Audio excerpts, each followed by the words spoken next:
புள்ளலூர் சண்டை. கண்ணபிரான் ரதத்திலிருந்து குதிச்சு சிவகாமி கிட்ட வந்து, தங்கச்சி இதென்ன, இங்கே எப்போ வந்தீங்க, இது என்ன ஊர்னு வேகமாக கேட்டான். சிதம்பரம் போலான்னு கிளம்பணும் அண்ணா, வழியில் இங்கே தங்கணும். இந்த ஊருக்கு அசோகபுரம்னு பேர். அதோ அசோக மகாராஜாவோட ஸ்தம்பம் இருக்கே, நீங்கள் பார்க்கலையான்னு கேட்டா. அதெல்லாம் பார்க்க எனக்கு இப்போ நேரம் இல்லை. ஆமாம், எதுக்காக இவ்வளோ அவசரப்பட்டு கிளம்புனீங்கன்னு கண்ணபிரான் கேட்டான். அந்த காட்டு வீட்டில் இந்த யுத்த காலத்தில் எப்படி தனியாக இருக்கிறதுன்னு தான் கிளம்பணும். குமார சக்கரவர்த்தி எங்களை அடியோட மறந்துட்டாரேன்னு சொன்னான். என்ன வார்த்தை சொன்ன சிவகாமி, மாமல்லராவது உங்களை மறக்கிறதாவது.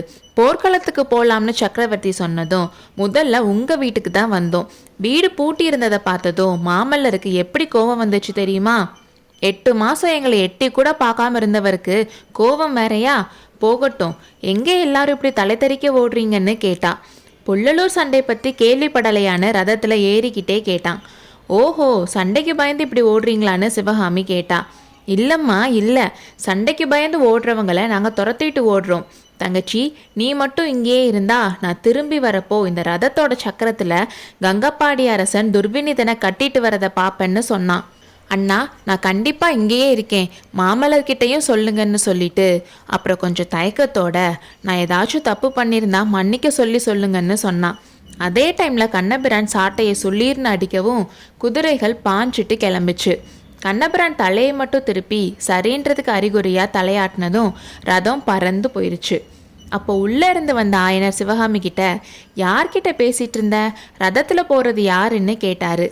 கண்ணபிரான் அப்பா, ரதத்துக்கு முன்னால் மாமல்லரும் பரஞ்சோதியும் குதிரையில் போகிறாங்கன்னு சொன்னான். அப்படியா, நாம் அவங்கள விட்டுட்டு வந்தாலும் அவங்க நம்மளை விடமாட்டாங்க போலியேன்னு சொன்னார். அவங்க நமக்காக வரலப்பா. நமக்காக அவங்க ஏன் வரப்போகிறாங்க? சிற்பியோட வீட்டை தேடி சக்கரவர்த்தி வந்த காலமெல்லாம் மலை ஏறி போயிடுச்சு சிவகாமின்னு சொன்னார். அப்படி சொல்லாதீங்க அப்பா, கோட்டையை விட்டு கிளம்பின உடனே மாமல்லர் நம்ம வீட்டுக்கு தான் வந்தாராம்னு சிவகாமி சொன்னான். அப்போ குண்டோதரன் சொன்னது உண்மைதானா? ஆமாம் அப்பா, நம்ம வீட்டில் இல்லைன்னு தெரிஞ்சதும் மாமல்லருக்கு கோபம் வந்தது உண்மைதான். அதுக்கு தான் நான் சொன்னேன் நாம் அங்கேயே இருப்போம்னு. நீ தான் அடம் பிடிச்சி கிளம்பணும்னு சொன்ன. இப்போ என்னாச்சு பாருன்னு சொன்னார். நடந்ததை பற்றி பேசி என்ன ஆக போதப்பா? ஒன்றும் இல்லை தான். இருந்தாலும் இந்த வழியாக போனவங்க கொஞ்ச நேரம் நின்று நம்மளை பார்த்துட்டு போகக்கூடாதா? ஒரு காலத்தில் மாமல்லர் நம்ம மேலே எவ்வளோ பாசமாக இருந்தார். பாசத்துக்கு இப்போ மட்டும் என்ன குறைச்சலப்பா? இது யுத்த காலம்ன்றனால எல்லாருக்கும் அவசரமாக இருக்குது. திரும்பி வரப்போ மாமல்லர் நம்மளை இங்கே வந்து பாப்பாருன்னு கண்ணபிரான் சொன்னாரப்பா.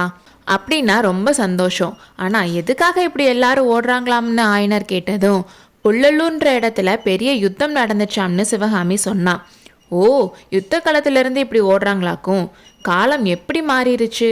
முன்னாடிலாம் போருக்கு போகிறவங்க வெற்றி இல்லைன்னா வீர சொர்க்கம்னு கிளம்புவாங்க.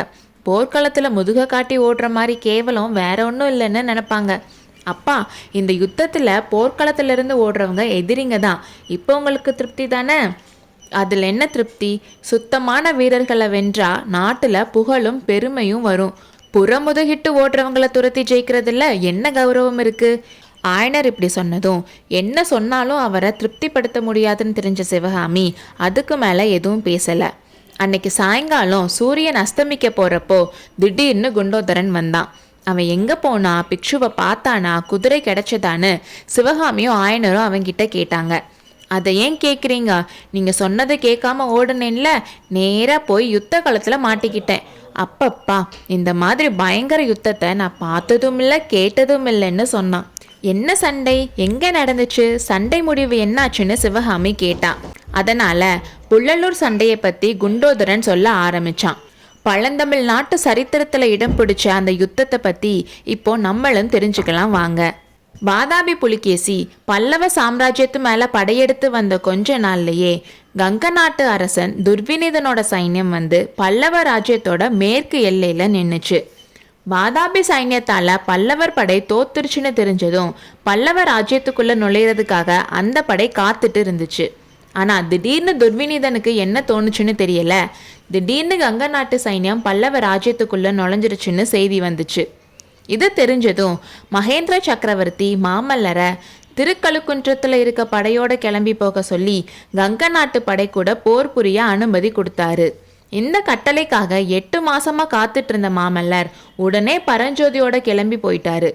காஞ்சி நகருக்கு தென்மேற்க கிட்டத்தட்ட 30 கிலோமீட்டர் தூரத்தில் இருந்த புள்ளலூன்ற ஊர் எல்லையில் 2 சைன்யமும் சந்திச்சாங்க.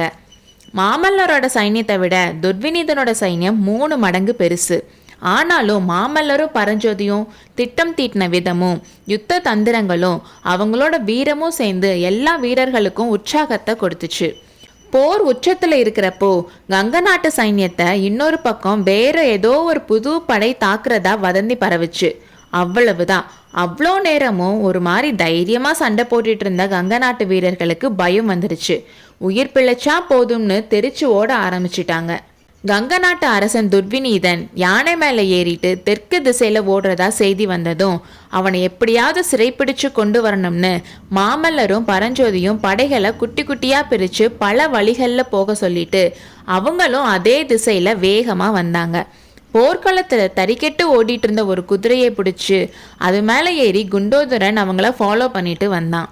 துரதிருஷ்டவசமா அவன் வந்த குதிரைக்கு வழியிலேயே கால் ஒடிஞ்சிருச்சு. அதனால் அவனால் அவங்கள ஃபாலோ பண்ணி போக முடியலை. குதிரையை அங்கேயே விட்டுட்டு அப்படியே கால்நடையாக நடந்து அசோகபுரம் வந்து சேர்ந்ததா குண்டோதரன் அவனுடைய வரலாற்றை முடித்தான். அடுத்த அத்தியாயத்தில் சந்திப்போம்.